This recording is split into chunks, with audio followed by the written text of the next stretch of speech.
One of the things that has stuck out to me the most during this past season is how elusive a big creature like an elk can be. While we've been out there, we've been referring to the elk as ghosts because you can hear them and you know they're in the area, but it's so hard to actually see them. And that's why I think chasing ghosts is a good description of how this past hunting season.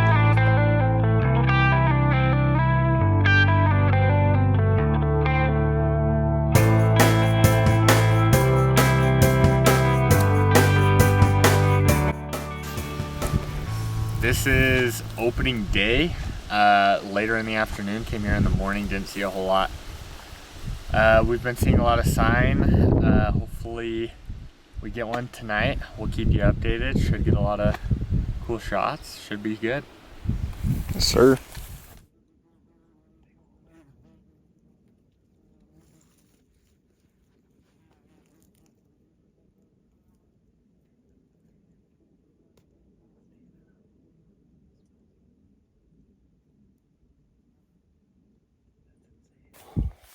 Well, it's officially end of opening day. We saw a bear and a moose. That's about it. No elk. Heard some elk close to us. Got an arrow in, but just never ended up showing up. So check in later tomorrow. Peace out.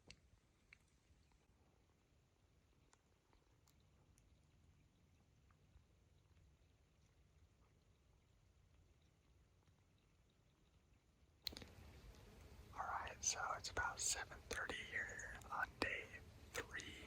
It's about 4 days into the hunt. Wasn't able to hunt yesterday. We got in here at about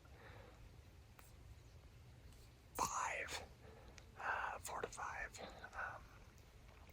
On our way in, I cracked my phone, so that's a bummer. But we have seen a spike elk came in about 6:30. About 60 yards away from us, but never came into water, else Grant would have smoked him. And then we saw what we think is a bull, but we're not super sure, up on the mountain next to us. So hopefully it's coming down for some water, but we'll keep you updated. There's also a skunk that's walking around here somewhere. So.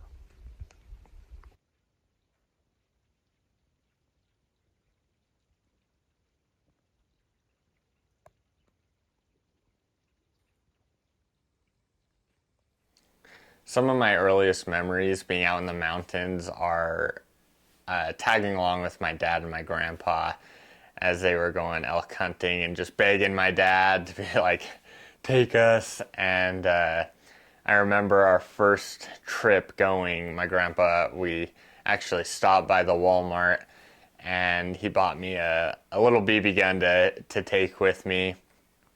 Looking back at it now, it was probably to keep me and my brother distracted while they went out hunting, but some of my favorite memories are us walking around elk camp looking for squirrels and birds, and I still have that BB gun to this day, and I think that's where my start for loving the outdoors, that's kind of where it started. Later on, my grandpa actually would give me his old bow, and I would tag along with my dad, and we would go out. We never saw a whole bunch, probably because I was with them, slowing them down, but just being out there, we had some incredible experiences that I'll never forget, either running into cougars or coyotes or owls or all sorts of things, and that's really where my core love for the outdoors just grew, and my love for hunting just grew.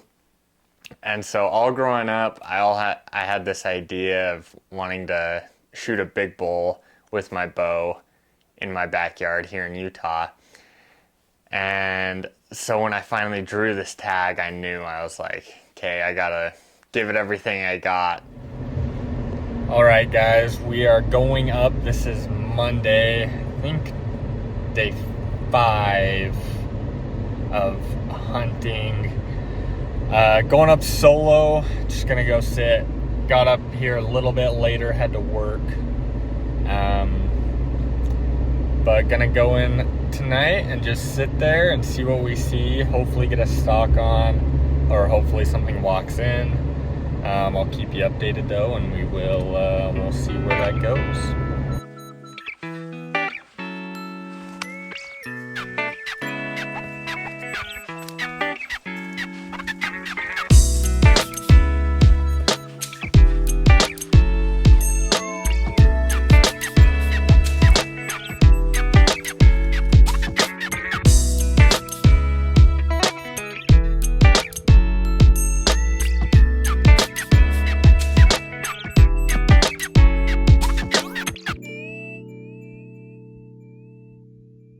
All right, we're heading back out. Pretty uneventful. Had a moose get in there and then started kind of like almost like growling, barking. A bunch just running around through the field. I think that's probably, if there was something coming in, gonna scare it off. But that's about it. I'll keep you updated next time. All right. New facial hair, new me. Had to shave a little bit to get the bad luck off. We're with Grant today. Going up day 7, I think. Gonna slam us a bull. The next few days ended up being pretty slow. We didn't see a whole lot of elk sign or elk activity. And it's a tough time of year. It was still before the elk have gone into like that pre-rut stage. And it was just kind of us sitting water and hoping to run into an elk. But as weeks started going by, we just decided we have to switch up game plans and keep on moving areas to find where the elk are.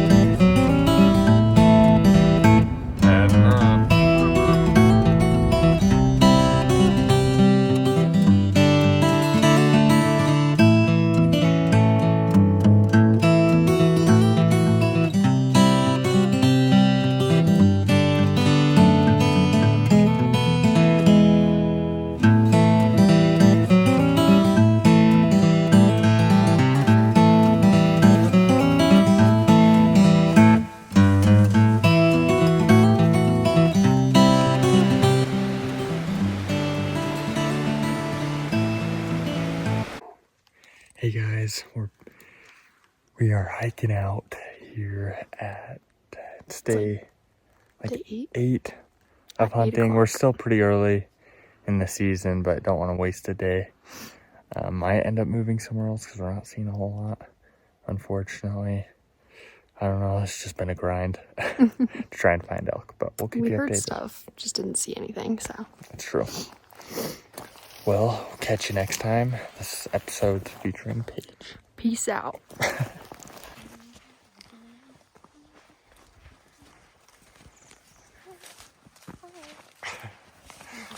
Alright guys, it is I lost track, I think 10 or 9. We're here sitting in a tree stand over some water. Boom. Make it happen. Mike, what would you like to say? A big old 6.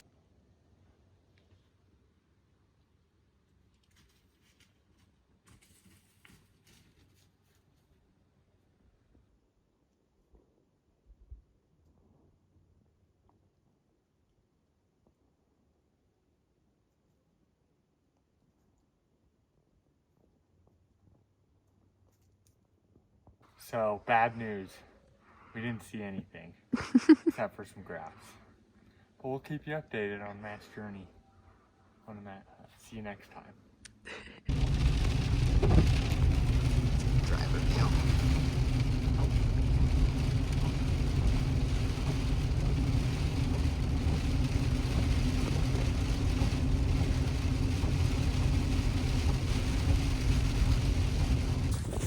Alright guys, went up this morning, heard some super close bugles, but nothing came in. Going up in the night, hopefully. This is a successful video. this afternoon. We'll get it. It's starting to get pretty good action over here. They're calling quite a bit, so keep you updated.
Alright guys, we just had a 5-point about 80 yards from so close.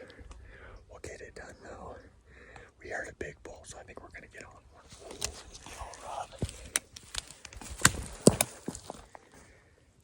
Look at that dude, he's just like ripping the ground. Alright guys, update came up in the afternoon. Didn't see anything yet, but we had a crazy morning, so probably gonna be up here in the morning. Get it done. Check out this view though.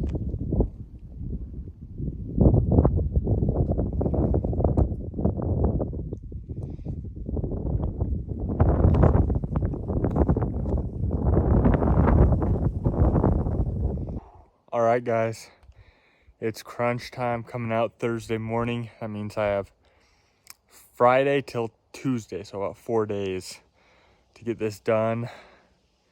Tell you what, this has been the hardest hunt of my life. Constantly, just every day, trying to get this done. I'm gonna go out tomorrow morning. Hopefully, some good news I'm sending you. Because, man, this is whooping my butt.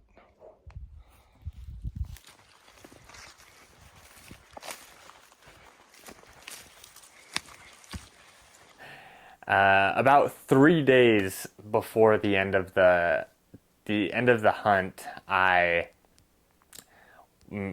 both me and Mike decided to go check out this new spot. I know it's not the smartest idea to leave elk to find more elk, but I was so sick of hunting over here that I was like, I'm doing it. So we went an evening, checked out this new spot. Didn't really know what I was getting myself into. But within the first hour of us hiking in there, we jumped a group of cows, probably 6 cows, and a nice bull in there. And they were probably 50 yards away from us. We couldn't get a shot because when we first saw them, the elk were bedded down in there. And I just kind of like walked up onto them. And that bull was kind of bedded behind some trees we couldn't see. But once the wind switched and a cow smelled us, the cow took off and the bull was right after him. And then we ended up actually bugling back and forth to that bull. But we should have just dropped down right after him.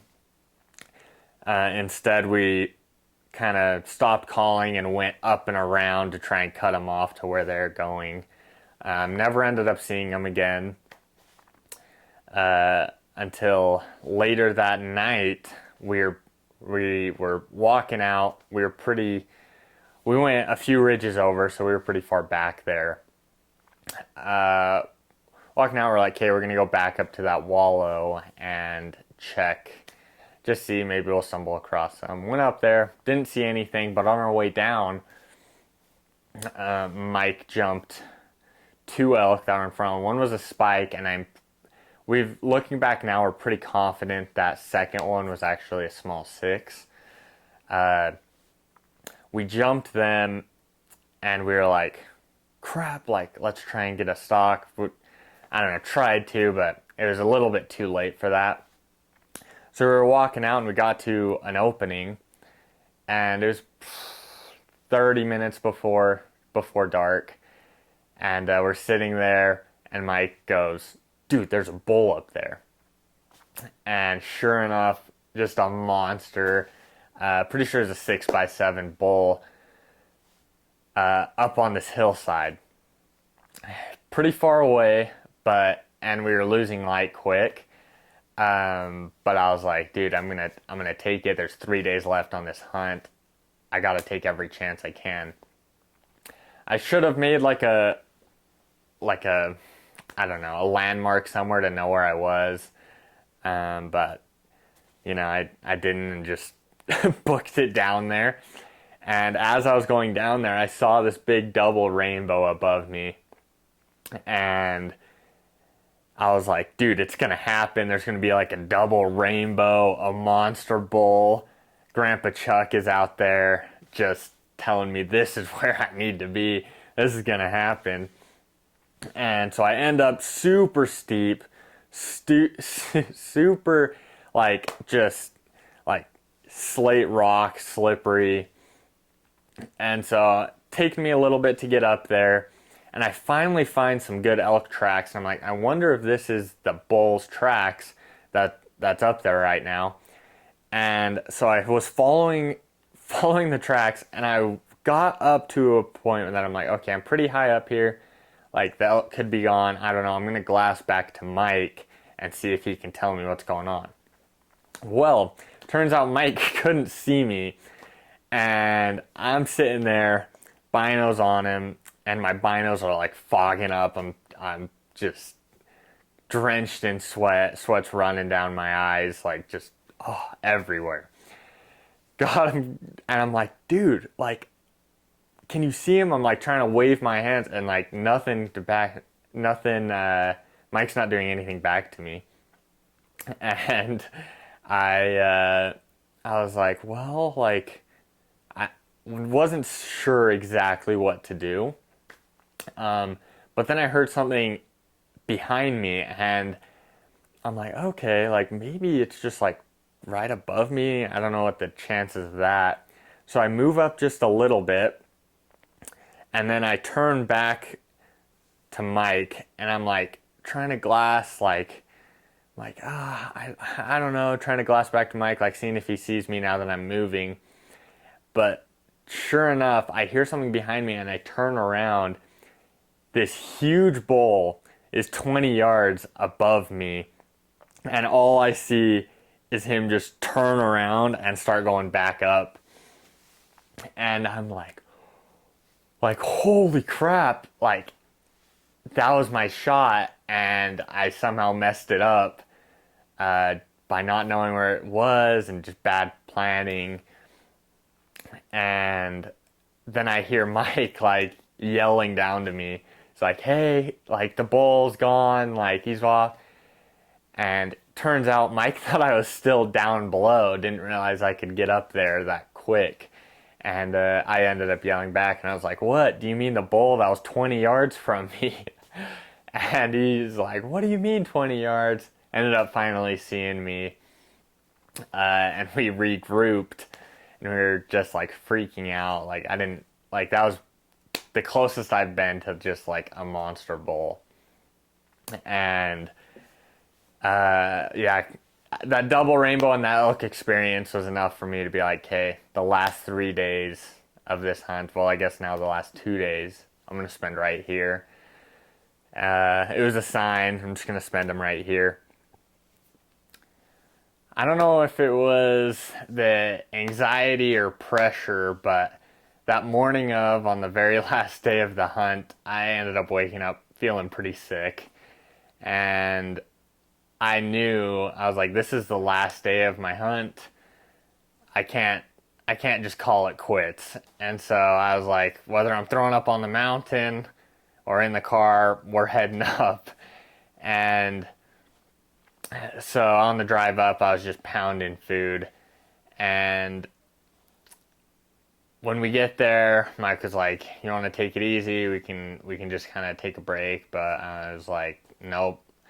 Let's just get this over with. Let's get up to this wallow we wanted to go at, and then maybe take a break there, do some calls, and kind of move canyon to canyon." We've been doing this tactic of waiting for elk to come into us this whole season, like you see in the YouTube videos, but it's never really happened. We've never been set up in the right spot, so we were just like, we don't have time for that anymore. This is the last day of the hunt. We have to just go after them. So we end up going up, and we made a few calls before getting up to that wallow, but didn't hear anything. And we got up to the wallow, we're looking around. Nothing had been in there. The water was pretty clear. But we let off a bugle and ended up actually getting a response. It was really far away. I actually thought it was down below us. Mike thought it was the next canyon over. And thank goodness we actually ended up listening to Mike and going over into that next canyon. And we ended up crossing some big trees and finally got up on top of that ridge next to us. And I let off a bugle, and almost immediately we hear a nice sounding bugle all the way down the canyon. And we're like, awesome, like we know there's something down there. Let's go move towards it. We can't just wait to see if the elk's gonna come to us. Like we have to make a game plan and go try and get a stalk on.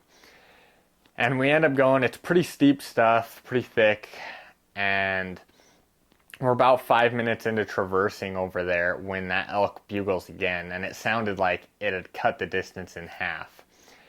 And at that point, we were like, oh man, like this elk's on a mission coming into us.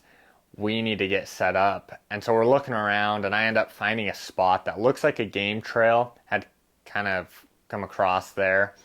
And it was about a 20-yard shooting lane, and that's all I could have. It's so thick in there. So I was like, well, this is the best I'm going to get. And Mike ended up setting up about 30 yards away from us, or away from me, kind of back behind me. And he ended up calling, and we hear the elk again, and it sounds above us this time.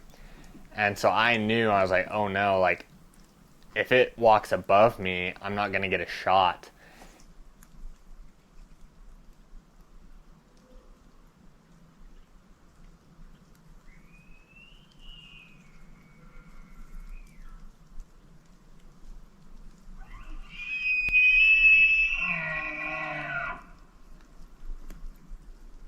And so I ended up moving about 6 feet back to where there's about a 5 feet wide, about 30 yards back shooting lane up above me, and it's really steep, so I'd be shooting up.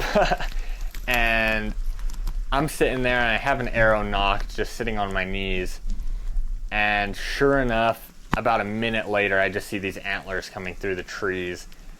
And I'm like, oh my goodness, like this is happening. So I go to draw back because I know, like, if this elk goes into that opening, I'm going to have to get him to stop. Because, I mean, it's a tiny shooting lane that I have. I have to be drawn back, like, ready to let the arrow fly. And I draw back, and almost at full draw, and the arrow pops off.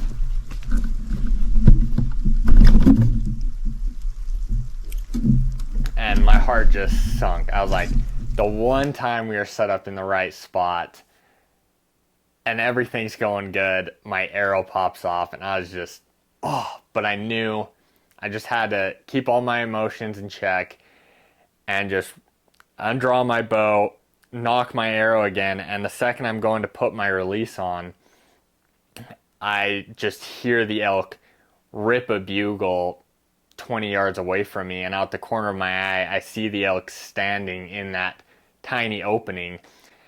And that's when my nerves started to get to me. I started to shake, but the second I attach my release, I don't even consider like hiding my movement. I was just like, it's now or never.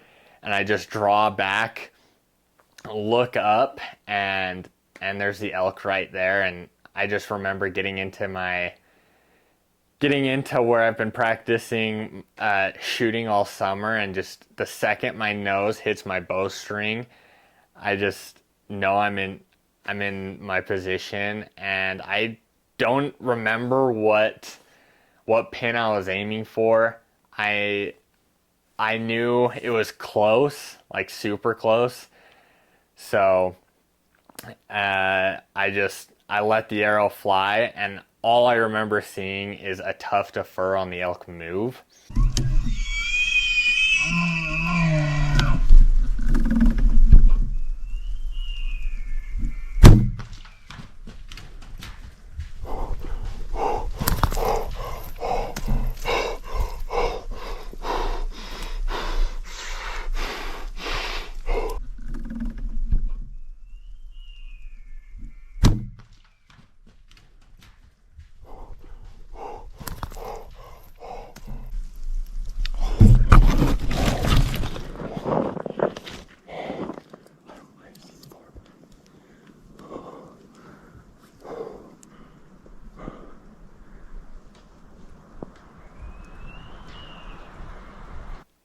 The second that happened, all the emotions just hit me. I was like, I couldn't believe that actually happened, with the tiny shooting lane I had and my arrow falling off. I just couldn't believe it.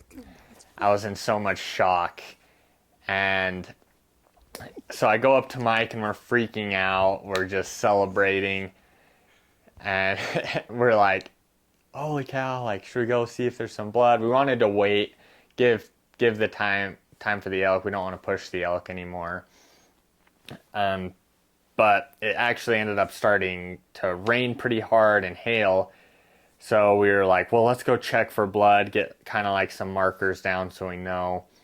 And so we go and check, and all around where the elk was standing, we didn't get any blood.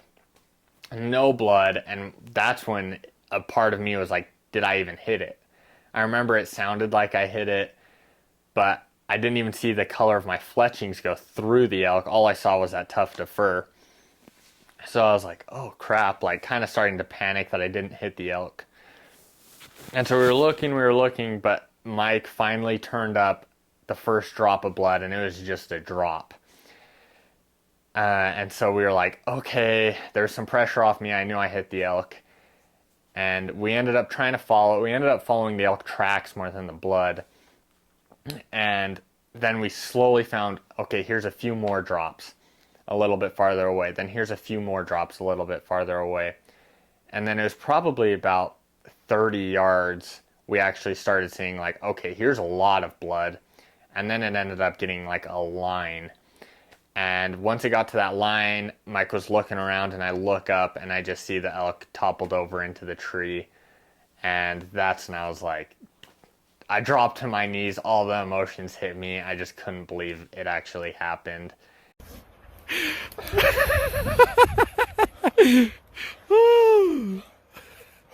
We just shot down. Oh my gosh.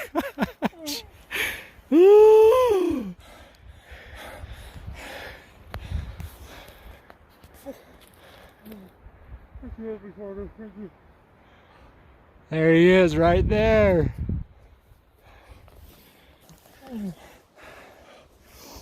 We just... Holy crap. Holy crap, crazy. All the hard work, like 20 days hunting straight. Last day of the hunt. Last day of the hunt. Oh my gosh. 20-yard shot. 20-yard shot. Ran Matt smoked his 100 bull. yards. Woo! Didn't go far at all. Oh my gosh. Let's go see this bad boy.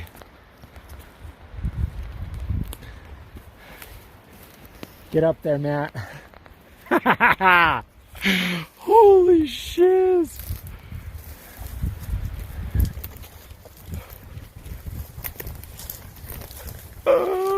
Oh my gosh. Woo. Oh baby. 1, 2, 3, 4. He looks like... I think it's a small 6. He's not the 6 we were chasing the other day, is he? He's got that weird split on the back.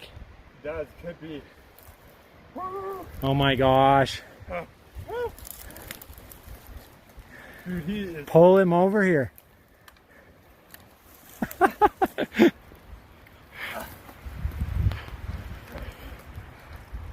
might have to grab his legs. You need help? All right, we're Yeah, gonna I need reposition.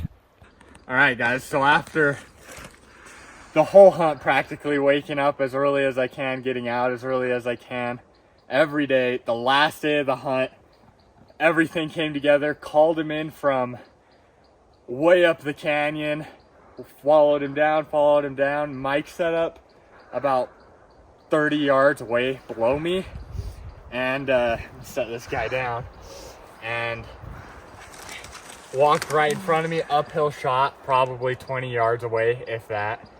Smoked him right through the lungs. First bull ever, first animal with my bow ever, and holy crap, the grind was starting to look really rough.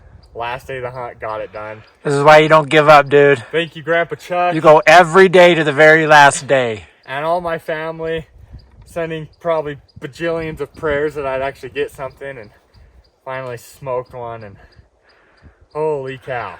Whatever, lots of prayers from Paige and Jonelle saying, kill it on the first day and get this over with. Yeah, I'm grateful for Paige, because she actually let me come out here like every day. I'm sure they're super excited now that we don't have to come up anymore. Woo, got an epic pack out. Coming. Woo! Just shot my first elk, my first bow kill. Whew. Shot it with the Matthews. Couldn't be more excited. Whoa. Freaking did it. Excited for the pack out. This is gonna be epic. And on the last day, it was just so incredible. Such an incredible hunt. The best hunt I've ever been on. So many fun experiences and close calls, and I learned so much. I definitely feel way more confident going into an elk hunt next time. But I just learned so much, and I couldn't believe we actually made it happen. It seemed so impossible. We had been out so many days, just seemed like something that I wasn't able to get done.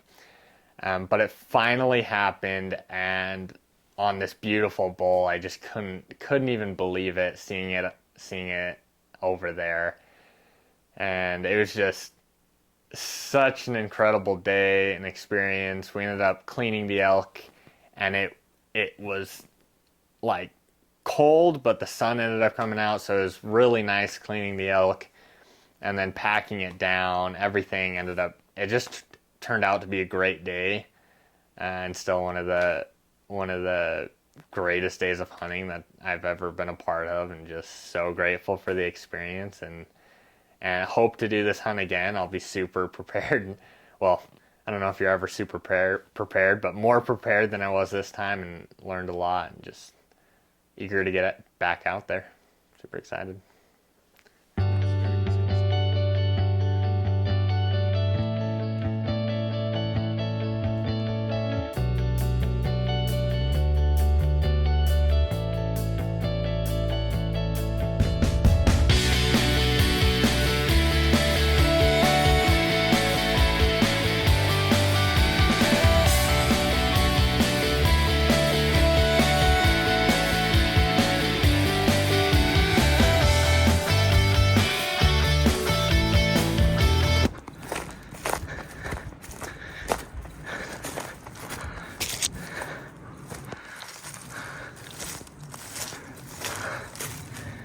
It's a nice bull. Nice bull. Time for the pack out. A couple of miles with that. A couple of miles. I'm gonna kill you. It's gonna be epic. Lead on. Alrighty.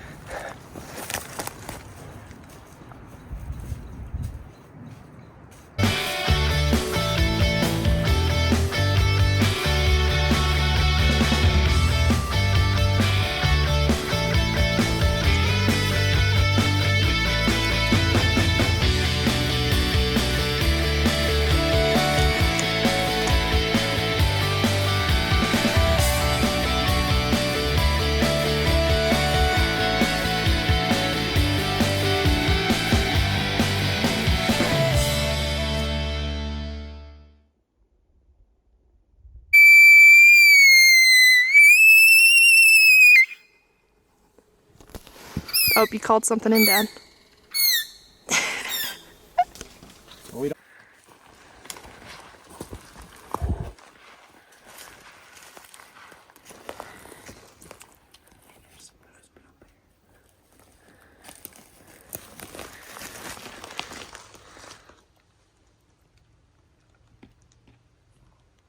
That's definitely moose poop. Is it fresh? It's not very fresh. It's a couple